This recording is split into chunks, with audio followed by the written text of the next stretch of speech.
Alors, on utilise ça comme une esquive pour ne pas venir répondre. Écoutez, on n'a pas porté plainte, le Mali n'a pas porté plainte pour qu'on vienne discuter de la constitution du Mali ou qu'on vienne discuter de la constitution de l'Algérie. Le Mali a porté plainte sur un petit point. C'est pas compliqué. Le Mali dit, l'Algérie a détruit son drone militaire en territoire malien, ce qui est une violation du droit international. Et le Mali a cité les articles du droit international qui ont été violés par l'Algérie. Le Mali dit, venez répondre. Si moi, le Mali, j'ai tort, que je sois condamné au dépens. Et si vous, l'Algérie, vous avez tort, que vous soyez condamné au dépens.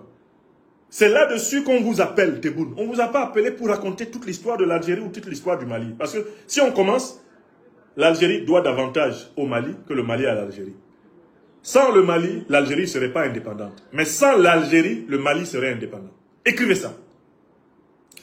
Voilà ce qu'enseigne la documentation. Une enquête archivistique indique que sans le Mali, l'Algérie ne serait pas indépendante parce que le Mali a servi de base arrière à l'armée algérienne pour combattre l'armée coloniale française. Et l'inverse n'est pas vrai. L'armée malienne n'a pas utilisé l'Algérie comme base arrière pour se libérer du colonialisme français. Donc, s'il y a un pays qui doit son indépendance à l'autre, c'est l'Algérie qui doit son indépendance au Mali. Tous les grands Algériens de l'époque du FLN qui ont résidé gratuitement, qui ont été hébergés au Mali, nourris, qui ont même eu l'occasion de faire des enfants métis ici au Mali. Tous ces gens-là doivent au Mali ce que le Mali ne doit pas à l'Algérie. Écrivez ça. On vous appelle à la Cour internationale de justice sur une affaire précise. Et vous élargissez le front. Vous créez plusieurs affaires. C'est une fuite en avant. C'est une manière d'échapper au pilori de la question qui vous est posée. Avez-vous, oui ou non, du 31 mars au 1er avril 2025, détruit en territoire malien un drone militaire malien? La question est simple. Si c'est oui, venez payer. Venez demander pardon et venez vous engager à arrêter le soutien au terrorisme. Si c'est non, venez prouver. Venez démontrer que le drone malien était un territoire algérien quand vous l'avez détruit. Et le Mali sera obligé de vous présenter ses plates excuses et même de vous indemniser pour la procédure judiciaire. Parce que le Mali ne manque pas d'argent. Venez. Oh non, hein, nous on ne vient pas. Hein, ça me rappelle un fou qui était président de l'Union africaine. C'est le dictateur, le satrape des Comores, Azali. Hein? Ce type-là va en Russie.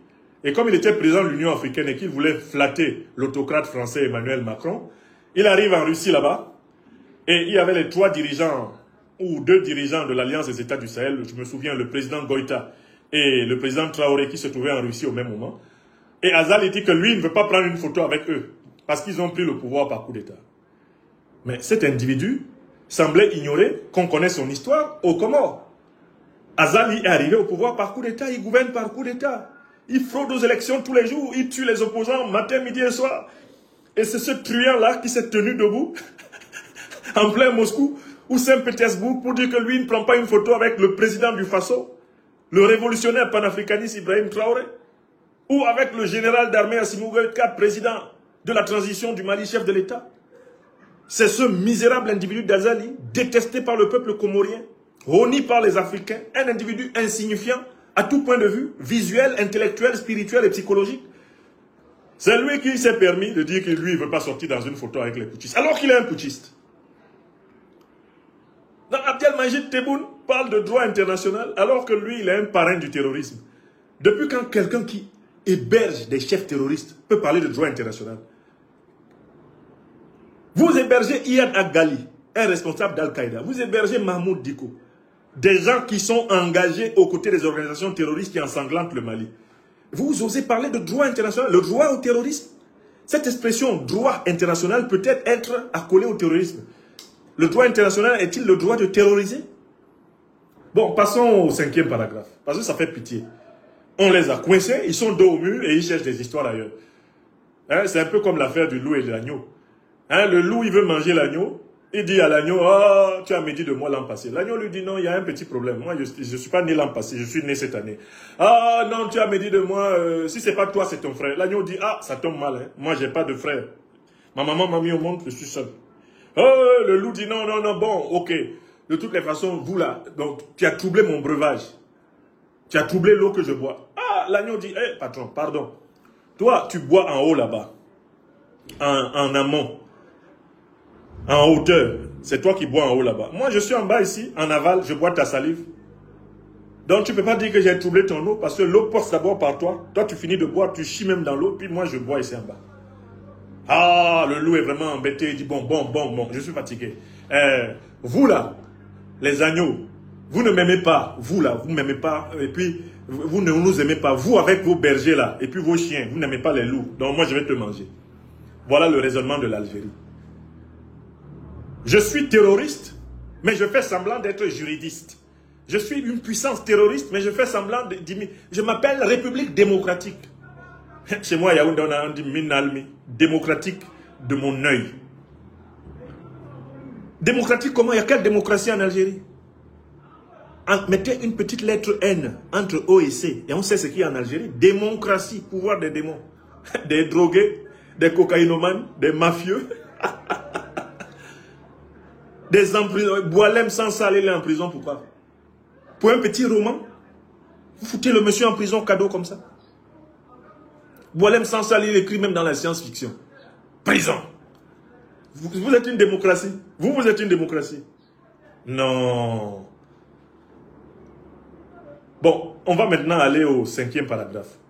Le ministère des Affaires étrangères constate également que cette même junte, ils appellent junte, mais eux, c'est la mafia. Hein? Eux, c'est la mafia. Nous, on va les appeler la mafia, la Camorra algérienne. A mené le Mali au désastre politique. Et à quel désastre politique au Mali? Avec votre pourri accord d'Alger de 2015, le nord du Mali était occupé par vos terroristes du FLA et de l'État islamique et d'Al-Qaïda. Depuis que le Mali a jeté ce torchon de vaurien d'accord, il a repris Kidal. Le Mali gouverne la totalité, administre la totalité de son territoire. Et c'est l'armée malienne qui traque les terroristes, qui pissent dans leur froc et qui finissent en pièces détachées tous les jours. Ils réussissent de temps en temps quelques attaques sporadiques avant d'être rattrapés et écrabouillés. Voilà la réalité du terrain. Ici, là, la puissance de feu, c'est l'armée malienne. Vous parlez de quoi? Le ministère des Affaires étrangères constate également que cette même junte a mené le Mali au désastre politique. Quel désastre politique? Le Mali est un pays phare de l'Afrique. Il inspire les Africains du continent et des diasporas. Monsieur Tebboune et ses compagnons, notez-le. C'est grâce au Mali que beaucoup d'Africains ont relevé la tête aux États-Unis, au Canada, dans toute l'Europe, en Asie. Même dans les îles des océans Atlantique et Indien, les Africains se relèvent grâce au Mali. Le Mali est à l'avant-garde de l'éveil planétaire des Africains. Vous parlez de quoi? Désastre économique, Algérie. Vous avez prêté combien d'argent au Mali depuis que le président Assimi Goïta est arrivé au pouvoir? Vous avez prêté combien d'argent? Le Mali a sécurisé son budget. Le Mali ne vit pas du FMI et de la Banque mondiale. Le Mali ne vit pas du FMI et de la Banque mondiale. Il ne vit pas de la Banque de France. Il ne vit même pas de la BCAO. Le Mali fonctionne. Et c'est pour ça que vos terroristes font tout pour le faire dysfonctionner, en s'attaquant à ses approvisionnements. Oh, désastre sécuritaire. Quel désastre sécuritaire? Le Mali n'a pas connu d'attentat terroriste supérieur à celui que les États-Unis ont connu. La France a connu des attentats terroristes supérieurs à ceux du Mali, en ampleur. Oui! Étudiez les grands attentats qui se sont déroulés dans la capitale française. Étudiez l'attentat terroriste du 11 septembre 2001 à New York aux États-Unis. On a dénombré 4000 morts en une journée. 4000 en une journée. Et vous-même, Algérie, dans les années 90, qu'est-ce que vous n'avez pas connu en termes de terrorisme? Jusqu'à ce que vous deveniez ami-ami avec les terroristes. Et que vous les employiez pour envahir le Sahel et imposer vos vues. Qu'est-ce que vous n'avez pas connu avec le terrorisme? Qui vous a dit que vous en êtes sorti?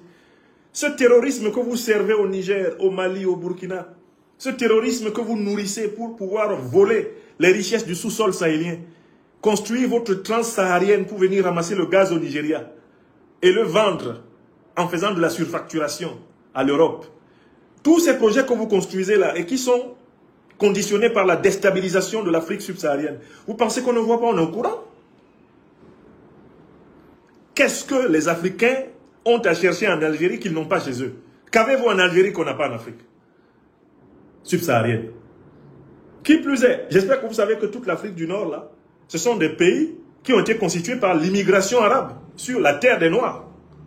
Le continent africain est un continent noir à la base. Oui! Vous êtes des gens qui êtes venus par vagues à la faveur d'une part de l'islamisation et d'autre part, en effet, des guerres de conquête. Vous avez été contenus au-dessus du Sahara, mais vous n'allez pas descendre. Ce que vous ignorez, c'est que l'Afrique subsaharienne prend des dispositions pour que vous ne descendiez plus jamais. Vous aurez le choix entre rester là, dans le nord, et aller dans la mer Méditerranée, ou retourner en Arabie, d'où vous venez. Voilà la vérité. L'Afrique n'acceptera plus jamais de recolonisation. Nous sommes opposés à la recolonisation de l'Afrique par l'Europe. Nous sommes opposés à la recolonisation de l'Afrique par le Moyen-Orient, par l'Asie. Personne ne va nous recoloniser. Vous n'avez pas compris ça? Le Mali est l'avant-garde du succès de l'Afrique subsaharienne.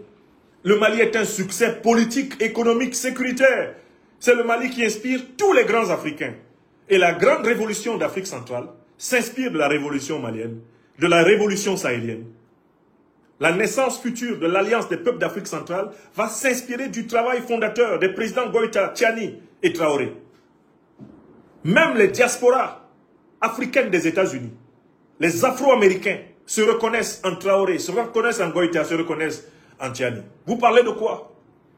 Ça, c'est de la jalousie. Les dirigeants algériens, les mafieux, les camoristes à la tête de l'Algérie sont juste jaloux. Hein?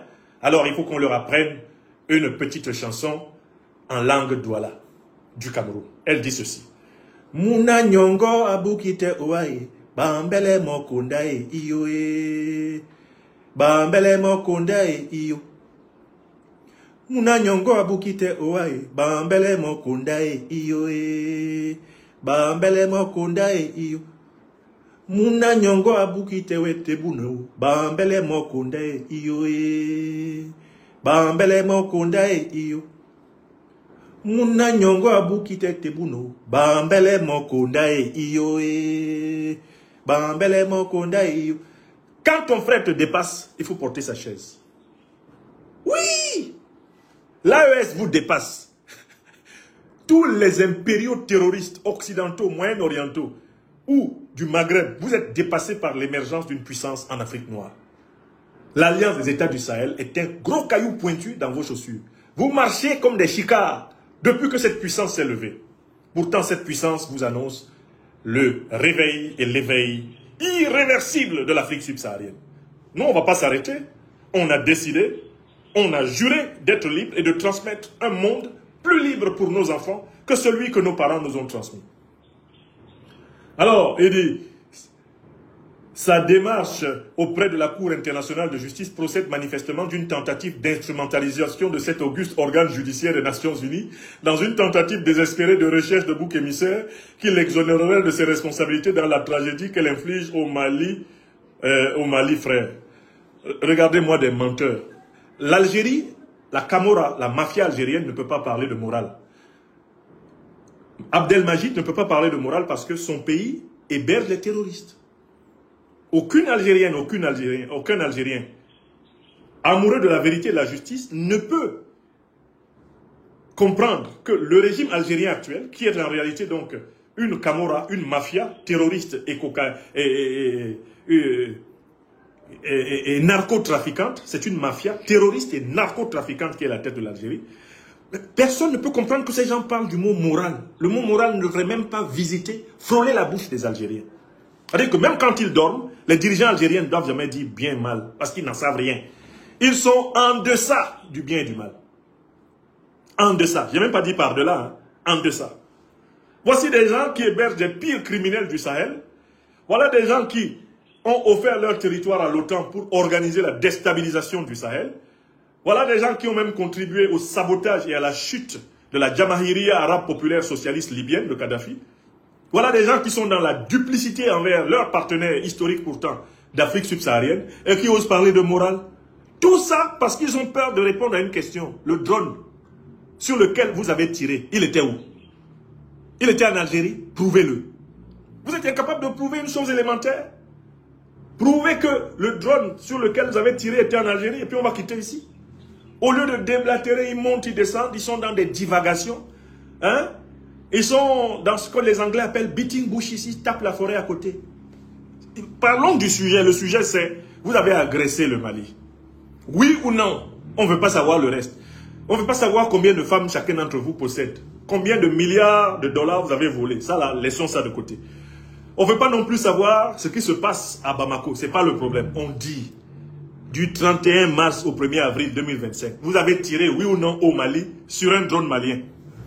On vous demande, si c'est oui, venez payer, demandez pardon et puis quittez dans le terrorisme. Et si c'est non, bon, le monde entier sait que vous êtes un État, un gouvernement terroriste. Et vous devez être traité comme tel. C'est tout. Tout le reste là ne vaut rien. On arrive au 6e paragraphe. Cette manœuvre, et il ose appeler le peuple malien un peuple frère. En quoi le peuple malien est-il un peuple frère? On ne peut pas héberger des terroristes qui tuent un pays frère. Et c'est ce que nous nous évertions à expliquer aux dirigeants sénégalais tous les jours. L'ambassadeur d'Ukraine au Sénégal se lève et il dit: j'ai participé avec mes collègues de la direction de la sécurité ukrainienne à l'opération qui a permis de tuer des dizaines de soldats maliens et de leurs alliés russes dans le nord du Mali. L'ambassadeur d'Ukraine dit ça. Les autorités sénégalaises le convoquent seulement pour lui faire des réprimandes verbales. On ne le met pas dans un avion dans les 24 heures, même maximum 48 heures pour dire retour en Ukraine. On ne veut plus te voir. Et il n'y a aucune conséquence sur les relations diplomatiques. Comment les autorités sénégalaises peuvent-elles dire que le peuple malien est leur peuple frère alors qu'elles sont tolérantes? Elles sont passives, elles sont lascives envers quelqu'un qui a participé à une opération terroriste contre le Mali. Je ne sais pas comment vous faites pour accepter qu'un dirigeant sénégalais là, qui est allé seulement gronder le terroriste ukrainien, appelle les Maliens peuple frère. Tu es mon frère comment? Alors l'Algérie ose appeler le peuple malien peuple frère. Elle héberge des terroristes qui massacrent les populations maliennes. Elle héberge des chefs terroristes qui ont été financés par les grandes puissances occidentales et moyen-orientales pour maintenir l'Afrique à feu et à sang, afin que les dirigeants africains acceptent de brader les ressources stratégiques de l'Afrique. Comment osez-vous nous appeler peuple frère, alors que vous êtes avec nos bourreaux et vous êtes nos bourreaux? Est-ce que vous vous rendez compte de l'insulte qu'il y a à être appelé frère par quelqu'un qui vous tue? Quelqu'un qui héberge vos assassins, quelqu'un qui arme vos assassins, quelqu'un qui vous agresse. L'Algérie détruit des moyens militaires que l'État malien a achetés à prix d'or. Et elle ose appeler le peuple malien peuple frère. Alors que ces moyens militaires ont pour but de protéger le peuple que l'Algérie ose appeler frère. Vous acceptez une telle foutaise? Mais c'est une foutaise absolue. Bon, on arrive à l'avant-dernier paragraphe. Cette manœuvre est trop grossière pour être crédible. Mais qui est grossier? C'est Tebboune. C'est le plus grossier, le plus stupide des dirigeants algériens. Ça, c'est un communiqué auto-accusatoire. C'est lui qui est grossier parce que jamais le communiqué n'aborde le fond du problème. Vous avez abattu un drone malien en territoire malien. On vous demande oui ou non. Ils ont écrit 7 paragraphes. 1, 2, 3, 4, 5, 6, 7 paragraphes. Nulle part ils répondent à la question. Vous avez abattu un drone malien, oui ou non? Si c'est chez vous, démontrez à quel endroit le drone a été abattu. Parce que le Mali, lui, il a fait l'enquête de terrain, il a fait le relevé et le tracé. Le Mali a toutes les données. Où est-ce que le drone est tombé? Le Mali n'a pas fait le constat de la chute du drone en territoire algérien. N'est-ce pas? Si le drone était tombé en territoire algérien, il faudrait que l'armée malienne viole le territoire algérien pour aller faire le constat. Mais le drone a été abattu dans le territoire malien, ce qui a permis d'ailleurs aux autorités maliennes de faire facilement le constat de l'agression, puisque les autorités maliennes conservent la maîtrise de l'espace où le drone a été abattu. Voilà le sujet qu'on devait voir dans les 1, 2, 3, 4, 5, 6, 7 paragraphes. Il fallait essayer de nous démontrer comment vous avez abattu un drone dans le territoire algérien, alors même que le drone, on l'a vu tomber, prendre des munitions dans le territoire malien et que le constat de l'accident a été fait dans le territoire malien. Voilà la question technique qui est posée. Et les preuves qui sont entendues devant la Cour internationale de justice sont celles-là. Donc, la manœuvre est trop grossière, l'Algérie ne s'en rendra pas complice et en dénonce le caractère éhonté. Mais qui est éhonté? Qui devrait, en réalité, qui devrait avoir honte de parler de honte? C'est l'Algérie, qui est un État terroriste, qui est dirigé par une mafia, une camorra de voyous, de narcotrafiquants et de parrains du terrorisme international. Cela, le mot honte, qui en langue arabe se dit chouma, chouma ne doit plus jamais se dire par les dirigeants algériens. Abdelmajid Tebboune ne connaît pas la chouma. Il ne connaît pas la chouma. Makench chouma. Il ne connaît pas la chouma, celui-là. La chouma, il ne la connaît pas. Parce que quelqu'un qui dort la nuit avec des terroristes pour tuer des innocents ne peut pas parler de honte. C'est un individu qui appartient aux dimensions infrahumaines. Un terroriste, c'est un individu au comportement infrahumain. L'Algérie a une trop haute idée du droit international. Ça, c'est faux. Si l'Algérie avait une trop haute idée du droit international, elle n'hébergerait pas de terroristes, elle ne parrainait pas de terroristes et elle ne ferait pas d'agression terroriste. Tout comme elle voue un profond respect pour la Cour internationale, c'est faux. L'Algérie a au contraire une profonde peur. Elle pisse dans ses frocs. Et je comprends les dirigeants algériens. Parce que quand ils ont appris que l'équipe... quand ils ont appris que l'équipe des intrépides avocats de l'État du Mali serait appuyée par une horde, une foule d'avocats de l'Institut de l'Afrique des Libertés, mais les dirigeants algériens ont fondu comme beurre au soleil. Abdelmajid Tebboune était littéralement en liquéfaction. Quand il a appris que le docteur Nyamsi Ouakameroun, président de l'Institut de l'Afrique des Libertés, demandait à ses compagnons du collectif des avocats de l'Institut de l'Afrique des Libertés, collectif dirigé par Maître Djifoutao Woshawo Aboubekr, avocat au barreau de Bruxelles et de Paris. Quand ils ont appris que nous appelions nos avocats à aller soutenir l'équipe malienne, de telle façon qu'il y ait une avalanche de robes noires au procès, à la Cour internationale de justice, les dirigeants algériens se sont liquéfiés, ils ont pissé dans leurs frocs, ils ont battu en retraite, la queue entre les fesses, comme les chiens sous la pluie, que l'on pourchasse. Voilà la vérité. Voilà la vérité, ce sont des froussards, des lâches. Eux, ils sont froussards. On appelle ça la frousse. Mais vous avez des avocats brillants, envoyez-les. Le Mali envoie ses avocats brillants et puis les Africains viennent en masse. Parce que moi, Nyamsi Ouakameroun, avec mes compagnons, là, Maître Djifoutao Woshawo Aboubekr, le mantra du droit, voilà, on allait faire descendre 50 avocats. Je ne sais même pas combien d'avocats le Mali avait prévu. Mais nous, on allait faire sortir 50 avocats africains. Parce que ça, c'est la bataille, c'est la gigantomachie qui allait avoir lieu. C'est comme vous allez voir à la Cour internationale de justice, là. Non, le procès de Conakry, c'est du petit jeu. Le procès d'Addis Toumba Diakité, c'est rien. Ce que vous allez voir là-bas à la Cour internationale de justice, là.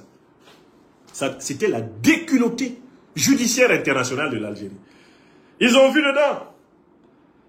Alors, comme on dit chez nous à Abidjan, ils ont gagné temps. Ils ont béouf. Hein? Abdelmajid Tebboune à Bolila. À Bolila. Ça, c'est son nouveau nom. Le parrain à Bolila. Quand il a vu les avocats de l'État du Mali en train d'arriver, il a dit, Amaïde, quand il a appris que le lion indomptable de la libération panafricaine du Cameroun mobilisait ses compagnons, les avocats de l'Institut de l'Afrique des Libertés, des guerriers tout-terrain des cours de justice, en disant, on attaque le Mali. Camarades avocats, allez vous adjoindre de toute urgence à la grande équipe malienne pour le combat. Parce que le Mali ne se bat pas que pour le Mali. Le Mali se bat pour toute l'Afrique. Quand ils ont appris que... Mais je vous dis, on s'apprêtait à faire descendre 150 robes noires. 150 pour défendre le Mali. C'est-à-dire que ce serait l'occasion d'étudier les relations algéro-africaines. Ce serait l'occasion de mettre à nu la duplicité algérienne. Ce serait l'occasion de déshabiller judiciairement, historiquement, moralement, spirituellement, la Camorra qui est à la tête de l'Algérie pour le malheur du peuple algérien. N'oubliez pas de vous abonner et d'activer la cloche de notification pour rester informé de nos prochaines vidéos. Restez à l'écoute pour les développements passionnants à venir.